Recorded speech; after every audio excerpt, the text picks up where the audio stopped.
C'est définitivement le moment de lancer votre business dans la livraison des produits alimentaires à domicile. Mais avant de le faire, rassurez-vous que vous avez vérifié et validé les 5 astuces que je vais partager avec vous dans cette vidéo. En effet, avant de lancer votre business dans le domaine de la livraison des produits alimentaires à domicile, il y a des choses qu'il vous faut essentiellement faire. Et je voudrais partager avec vous dans cette vidéo les éléments qui ont constitué soit l'échec de certaines personnes, soit effectivement le succès pour ceux qui ont pris ces éléments en compte pour beaucoup d'autres jeunes.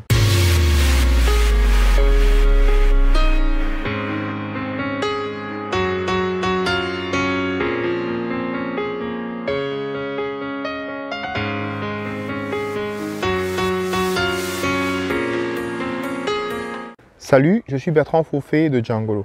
Djangolo est une plateforme qui a pour objectif de t'aider toi à contribuer au développement de l'Afrique en investissant dans les domaines de l'agribusiness sur tout le continent. Il est donc question ici de partager avec toi l'essentiel des opportunités qui s'offrent dans le domaine de l'agribusiness sur tout le continent. Mais avant d'entrer dans le vif du sujet, si tu es nouveau, je te souhaite la bienvenue sur ce canal et je t'invite à t'abonner et surtout à cliquer sur la cloche de notification pour ne manquer aucune de nos vidéos prochaines. Comme je le disais en introduction, il est question ici de partager avec toi 5 astuces, des points essentiels qu'il te faut absolument valider avant de lancer ton business dans le domaine de la livraison des produits alimentaires à domicile. De toute évidence, même si l'opportunité est présente, elle n'est malheureusement pas à la portée de tout le monde. Comme toute entreprise, il faut avoir un minimum pour pouvoir effectivement saisir cette opportunité. Pour le premier point, il sera question d'être organisé et méticuleux. Ce qu'il faut comprendre, c'est que les personnes qui vont vous contacter pour faire leurs cours sont des personnes qui à la base sont très organisées.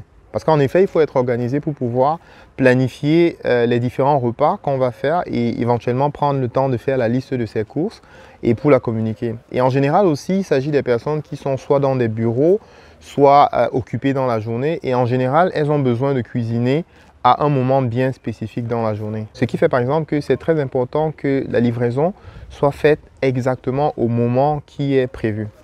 Et toute la logistique qui entre en jeu, en fait, exige de vous un très grand niveau d'organisation. De l'autre côté, vos potentiels clients sont des personnes qui sont assez méticuleuses sur la qualité du produit qu'ils vont recevoir. Dans ce sens, c'est très important pour vous, avant de vous lancer dans cette activité, de comprendre que votre niveau de qualité, votre niveau de filtre en termes de qualité de produit, en termes de compréhension de l'aspect culinaire ou de l'aspect alimentaire de façon générale, soit à un niveau relativement haut. Car le commentaire habituel qui revient des personnes qui sont insatisfaites de la livraison à domicile, ce sont justement des personnes qui estiment que la qualité du produit qui leur a été livré est en dessous de la qualité qu'habituellement elles-mêmes se fixent. D'où l'importance d'un niveau de qualité relativement élevé de votre part. La deuxième astuce pour toi consiste en fait à te rassurer que tu as le minimum qu'il faut pour savoir vendre, que ce soit en offline ou sur les réseaux sociaux. Il faut comprendre qu'avant tout, un business de livraison de produits alimentaires à domicile est un business de vente. Savoir vendre est essentiel pour le business que vous voulez mettre sur pied. Heureusement, de nos jours, il y a de multiples canaux à travers les réseaux sociaux qui vous permettent justement d'entrer en contact avec les potentiels consommateurs. Tirez-en donc le meilleur. Maintenant, si vous avez les compétences déjà de vente, si vous avez déjà une certaine expérience de vente, c'est super parce que vous pouvez directement vous mettre à fond dans l'activité. Mais si vous n'avez pas une expérience de vente, je vous invite, avant de lancer votre business, de vous rassurer que vous avez suivi un training dans la vente et la commercialisation adaptée aux produits alimentaires. La troisième astuce, en fait, consiste à cibler votre zone de couverture. L'erreur que certains jeunes entrepreneurs dans le domaine font régulièrement, c'est de lancer des entreprises avec de petits budgets, mais avec une couverture qui est bien trop grande par rapport à leur budget. L'astuce ici est de cibler une zone de couverture qui, au maximum, est à 15 minutes à vélo de vous. Oui, 15 minutes. Imaginez-vous par exemple à Bonamoussadi, à Douala, au Cameroun. Si vous devenez la référence dans votre quartier pour la livraison des produits alimentaires, croyez-moi, vous n'aurez pas de quoi satisfaire toute cette demande. Ce n'est donc pas la peine d'essayer d'être à Bonamoussadi et d'essayer de livrer quelqu'un qui est à Yaoundé, à Bastos par exemple. En ciblant votre zone de couverture, vous avez le temps de vous focaliser véritablement sur votre activité et de satisfaire les personnes de cette cible-là. Parce que les besoins justement des consommateurs peuvent varier d'une zone à l'autre. En vous limitant dans une zone qui est proche de vous, c'est d'abord une zone que vous maîtrisez, mais en plus de ça, c'est une zone qui a une distance relativement courte. Ce qui vous permet de gérer mieux votre énergie et de concentrer l'essentiel de votre activité à satisfaire véritablement les clients qui sont proches de vous et que vous maîtrisez justement mieux.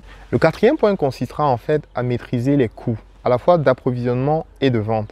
Pourquoi? C'est relativement simple. Si vous prenez un produit par exemple qui coûte 1000 francs au niveau de l'agriculteur et qui coûte 1500 francs au niveau du supermarché ou au niveau d'une boutique du quartier ou bien du marché tout simplement, ce qui se passe en fait, c'est que le consommateur s'attend à acheter le produit tout au plus à 1500 francs. En vous approvisionnant chez le grossiste, en fait, vous n'avez pas la possibilité de faire la marge qui est nécessaire pour pouvoir gérer la livraison du produit à domicile. L'astuce ici est justement de vous rapprocher des producteurs pour avoir les prix les plus bas. En effet, sur djangolo.cm, vous avez la possibilité d'entrer directement en contact avec les agriculteurs, les éleveurs et les pisciculteurs. Ceci vous permet d'avoir accès aux produits, par exemple, sortis de la ferme à 1000 francs. Et vous avez donc la possibilité d'avoir une gestion de la marge qui est beaucoup plus conséquente, ce qui vous permet justement de contrôler vos coûts et vous permet également d'être beaucoup plus compétitif par rapport à la concurrence ou bien d'être beaucoup plus intéressant sur le point de vue du consommateur. La cinquième astuce consiste en fait à sous-traiter la livraison.